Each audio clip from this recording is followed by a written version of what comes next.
Curious where the most exclusive areas near Seattle are? Today, I'm diving into 7 areas that attract the wealthiest of homebuyers. I'm going to give you some information on location, on why people end up moving here, and what the areas have to offer all around, so make sure you stay tuned. Now, when it comes to the Seattle metropolitan area, there are a number of very wealthy residents. Due to the tech boom in this area with companies like Microsoft and Amazon and many others, there are a lot of ultra-wealthy people looking for exclusive areas to live with one-of-a-kind properties. So today, let's dive into where those people live. Number 1 on the list, you may have heard of it, is called Medina, Washington. Located on the shores of Lake Washington, just northwest of downtown Bellevue, Medina got its start in the late 1870s when it was originally a patch of strawberry fields. Now today, it's known for its tree-lined streets, well-manicured landscapes, multi-million-dollar homes, waterfront mansions with views of Lake Washington, Seattle, and the Olympic Mountains.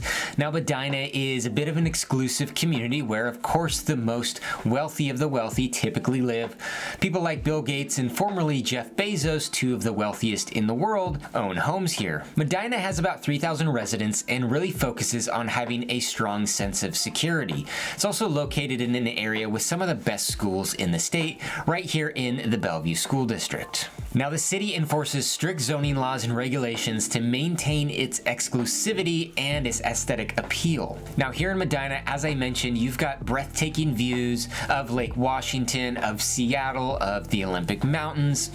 You're going to have a number of parks around the area. You have quick access to downtown Bellevue, so to get to and from shopping and great fine dining restaurants and entertainment, you're very close nearby. You're also going to have the Overlake Golf and Country Club, which is a central hub for golf, swimming, pickleball, dining, social events, and whatnot. It was originally designed by Frank James in 1927. It ended up closing for the Great Depression in 1935, and it was converted to pasture land for horses. Now, Norton Clapp later acquired that property and reopened it as the Overlake Country Club in 1952. Now, this remains a centerpiece for local residents to come and enjoy all the activities, the network, the dining, everything available here at the Overlake Country Club. Now, here in Medina, there were 54 home sales in the last year. 47 of those were over $3 million. The highest sale last year was about $18 million, with the lowest being in the low $2 millions. Now, you can get kind of a decent starter home here in Medina for around $3 million. Of course, this is not going to be a newly updated home or a large home. It's going to be a smaller starter home that might have 80s or 90s finishes, but a livable home at that. Now, here in Medina, all the way up to $18 million in the last year, like I said, there are a number of luxurious waterfront estates. You have a number of mansions. You're talking 10, 15,000 square feet, acre plots, and just very unique homes all over the Medina area. All right, now area number 2 we're going to talk about here is Clyde Hill. Now, Clyde Hill is located right next to Medina, just further east, closer to downtown Bellevue. Now, because this is further inland, you're not going to have all the waterfront homes that you're going to have in Medina, though you will still have plenty of homes that have breathtaking views of Lake Washington. Clyde Hill also has a population of about 3,000 people, and it offers a quiet, suburban lifestyle, really with a strong sense of privacy and community. And like I said, it's located very close to downtown Bellevue, so really easy to get to and from, again, all the shopping, restaurants, and whatnot. You also have great access to the Overlake Golf and Country Club that I already mentioned because it's right next to Medina. Also is serviced by the highly rated Bellevue School District. Now, in the last year, there were 37 homes sold in Clyde Hill. 28 of those were over $3 million,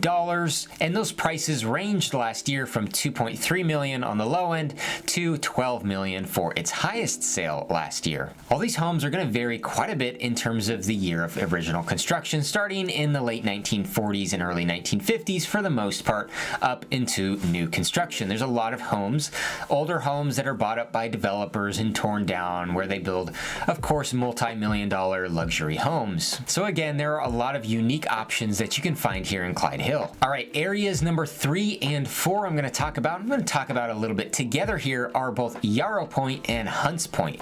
Located north of Medina and Clyde Hill, right by the 520 bridge, Yarrow Point and Hunts Point offer a bit more of an exclusive lifestyle, maybe than some of the other areas further south in Bellevue. Now, starting with Yarrow Point. It has about 1,200 residents here, and it's a really tight-knit, family-friendly atmosphere, and it offers, again, a mix of some waterfront here's right on the shore, or you can go a little bit more inland in Yarrow Point and have a home that's maybe a little bit more affordable that doesn't have the immediate access right on your property to Lake Washington. Of course, it is located on a peninsula here extending right into Lake Washington, so you have amazing views from all over the place. This is strictly residential, no commercial zoning anywhere. Now, right next door, again, is Hunts Point, and you'll notice a little bit of a difference between Hunts Point and Yarrow Point. Yarrow Point is a little bit thicker here, so you can see the width of the peninsula on Yarrow Point is a little bit larger. You have homes that are tucked inland versus out on the peninsula in Hunts Point.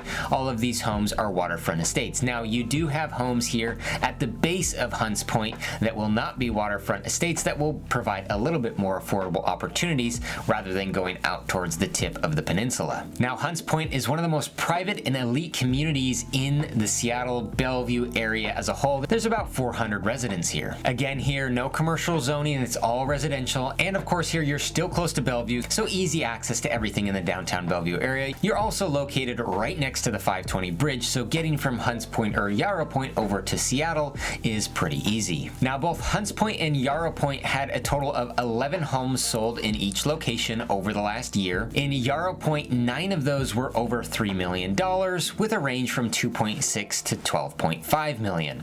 In Hunts Point, 8 of those were over $3 million, with a range of $2.1 million to $16 million. Now, you'll notice here on Hunts Point, most of those sales were on the base of Hunts Point here. Only one extended out onto the peninsula. Now, these two peninsulas provide some of the most exclusive and amazing waterfront properties in the state of Washington. Area number 5 here is Enatai, which is a neighborhood here in Bellevue, just on the south side of downtown. Now, of course, still in Bellevue here, you have easy access to downtown Bellevue and everything offered there. This is closer to I-90, so again, you have easy access from a bridge over to Seattle if that's something you may need. Now, Enatai is also located here on the shores of Lake Washington, so some beautiful waterfront estates are absolutely available here in Enatai, as well as a number of homes located further inland. You have a number of great parks located right here on the lake, like Enatai Beach Park and Maiden Bower Park. Now, this may not feel quite as exclusive as some of the other neighborhoods I previously went over, but definitely has a number of very expensive and very amazing homes here in Enatai. Over the last year, there were 42 homes that sold. 22 of those were over $3 million. Now, that ranged anywhere from $1.1 million on the low end to about $7.1 million. Now, a lot of those homes under 1.5 are homes that developers buy up, tear down, and build a new multi-million-dollar luxury estate. You can find some starter level entry homes that are pretty livable around $2 million. All right, area number 6 here. We're gonna head a little bit further north. We're gonna go to the West of Market neighborhood in Kirkland. Now, West of Market is one of the city's most exclusive and desirable areas within Kirkland. It obviously has some beautiful waterfront homes. It's very walkable to downtown Kirkland, so if you want to take advantage again of what Kirkland may have to offer with shops and restaurants, waterfront parks, and whatnot, that is very easy to get to from the West of Market neighborhood. Now, from here, of course, you have picturesque views of Lake Washington, the Seattle skyline, the Olympic Mountains, and it just provides an absolutely wonderful atmosphere. Again, this is an upscale community with a lot of one-of-a-kind unique architecture. This is not a cookie-cutter neighborhood, so a lot of unique, beautiful homes through here. The West of Market area and this area of Kirkland in general is served by the Lake Washington School District, one of the other highly rated districts in this area. Now, over the last year here in West of Market, there were 58 homes that were sold. Of those, 26 were over $3 million, and that ranged anywhere from $1 million to $10.7 million. Now, part of the reason there's some homes on that lower end, closer to $1 million, is here in West of Market, there are townhomes and condos that are available. So if you're somebody that wants to be in an exclusive neighborhood like this, but doesn't have the budget to spend multi-million dollars, there could be some options closer to $1 million for you. All right, the last area on this list that I'm going to talk about is Mercer Island. Now, Mercer Island's a bit more unique. It's much larger than any of these other areas that I've talked about, but it is one of those spots where you see some of the highest price tags for home sales in any area in Washington state. Now, it's centrally located between Seattle and Bellevue, so you have quick access to either or right along I-90. Now, this is served by the Mercer Lake School District, which is consistently rated often as the #1 district in the state, so no worries there. It attracts a lot of people that want to be there for those schools. Now, you have a number of parks located here on Mercer Island that will give you quick access to Lake Washington, and the thing with Mercer Island here is you have a number of waterfront luxury estates. You also have a lot of properties inland, and it ranges from all sorts of different things like older, more rundown homes to, again, multi-million dollar estates. Here in Mercer Island, over the last year, there were 229 home sales.